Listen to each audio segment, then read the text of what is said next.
The fluorescent lights hummed their usual monotonous tune as Marcus pushed his mop bucket down the sterile corridor of St. Catherine S. Hospital.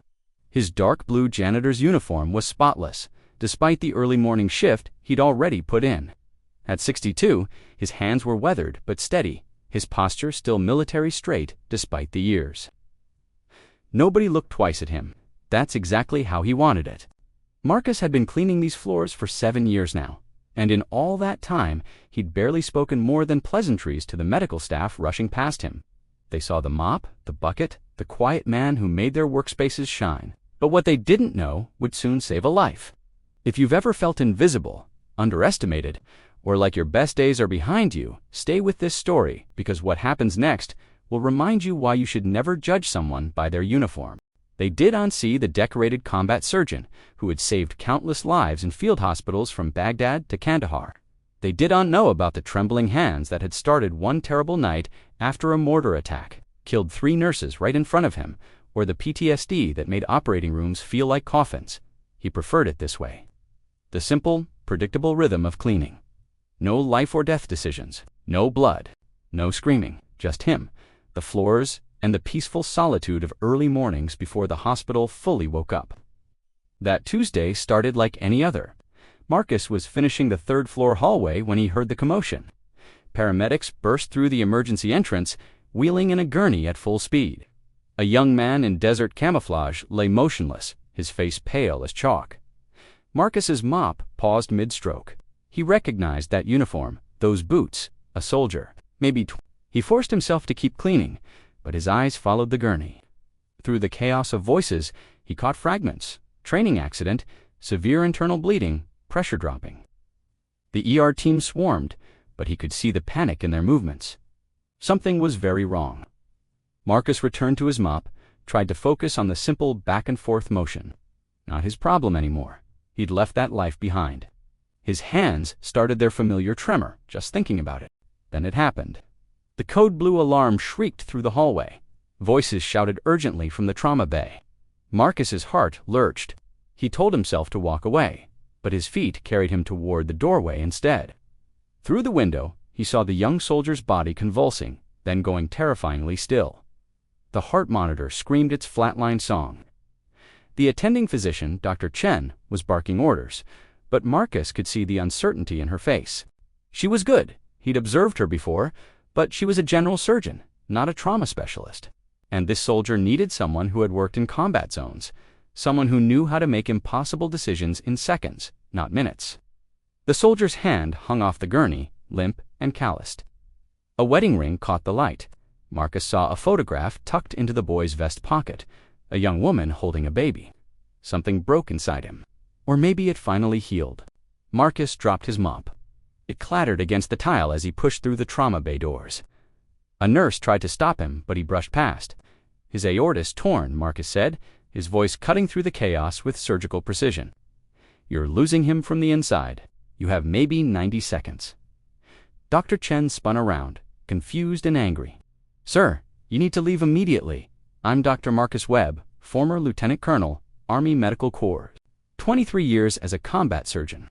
And that boy is dying because you're treating this like a civilian trauma. His hands were perfectly still now, steady as stone. Give me gloves, now. Something in his voice, the absolute certainty, made Dr. Chen hesitate. Their eyes met. She saw something there that made her decide. Glove him, she ordered. What happened next would become hospital legend. Marcus's hands moved with a speed and precision that defied his age. He identified the tear in the aorta within seconds, his fingers working with muscle memory that 7 years hadn't eroded. He called for instruments before the nurses could anticipate them, his commands crisp and clear. The trembling was gone, replaced by the steady confidence of someone who had performed this exact procedure in sandstorms and under enemy fire. 12 minutes later, the heart monitor beeped its steady rhythm again. The soldier's chest rose and fell. In the observation room, staff members who had gathered stood in stunned silence. And if you're still watching this, I want you to pause for just a moment and think about someone in your life who might be fighting a battle you know nothing about. The person serving your coffee, the security guard at your office, the quiet neighbor who always smiles. Sometimes the most remarkable stories are hidden behind the most ordinary faces. Hit that like button if this story is touching your heart, because what comes next will stay with you long after this video ends. Marcus stepped back from the table, letting Dr. Chen's team take over the closing procedure. His hands found the edge of the counter, gripping it as the adrenaline began to fade. He waited for the shaking to start, for the panic to set in. It didn't come. Dr. Chen approached him, pulling down her mask. "Dr. Webb, I don't understand. Why were you cleaning floors?" Marcus smiled, tired but genuine. "Because I thought I was done saving lives. Thought I didn't have it in me anymore, and now?" Marcus looked at the young soldier. Stable now, his chest rising steadily. He thought about that photograph, that family who would get their son and husband back. "Now I think maybe I was just waiting for the right moment to remember who I am." 3 months later, Marcus wore a white coat again, heading the hospital's new trauma unit. But every morning before his shift, he still stopped by the janitorial office. He'd grab a coffee with the night crew, sometimes help with the floors. They'd saved him once with their simple kindness and acceptance. He wouldn't forget that. And in room 304, a young soldier named James was finally strong enough to meet the janitor who wasn't just a janitor, the man who had given him a second chance at life, at holding his daughter, at growing old with his wife. Sometimes the most extraordinary people are hiding in the most ordinary places, waiting not for glory, but for the moment when they're needed most. That's when heroes remember who they've always been. If this story reminded you that it's never too late to reclaim your purpose, that every person you meet carries a story worth knowing, then share this video with someone who needs to hear it today. Maybe it's someone who feels forgotten, or someone struggling to find their way back to who they used to be. And if you've ever been underestimated, overlooked, or counted out, leave a comment telling me your story. I read every single one, and your words might be exactly what someone else needs to hear.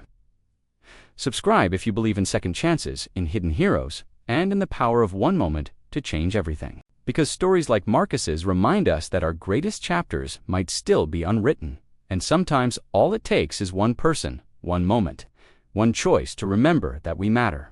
Thank you for being here. Your presence means everything.